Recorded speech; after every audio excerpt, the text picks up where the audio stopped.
del campo di Villanova, siamo sul mister classificato del 2020, una vittoria arrivata in rimonta, sofferta, ma insomma possiamo dire di cuore. Sì, sofferta, diciamo, insomma, così secondo me non è proprio sofferta, diciamo che loro hanno avuto tre occasioni e hanno fatto due. Noi secondo me abbiamo giocato un po' più a calcio, abbiamo sbagliato un po' delle occasioni facili, però ho rivisto la mia squadra di carattere, quella che vuole arrivare ai playoff. Se questo è la squadra mia nell'andata aveva voglia di arrivare, penso che possiamo cavarci delle soddisfazioni.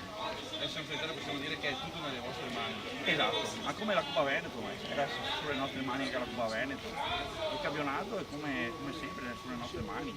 Ripeto, c'è il Burano che secondo me è un'altra categoria, Fratelli Bullo, Naia e altri hanno esperienza, Nemo, sono di alta categoria. Il Pontepallo lo trovo una squadra molto esperta, ok? E trovo anche l'Eraclea con Stefano che vede la giusta spinta, insomma. Adesso vi resta uno progetto importantissimo da giocare. Sì, dai, tanto aspettiamo domani. Tanto vediamo domani come va. Come va. E dopo, insomma, dopo vediamo, insomma, sai che speriamo che vinca il Burano. Chiaro.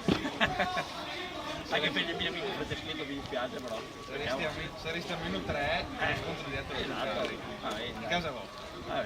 Quindi insomma, tutta da giocare. Esatto. Ciao Alessio.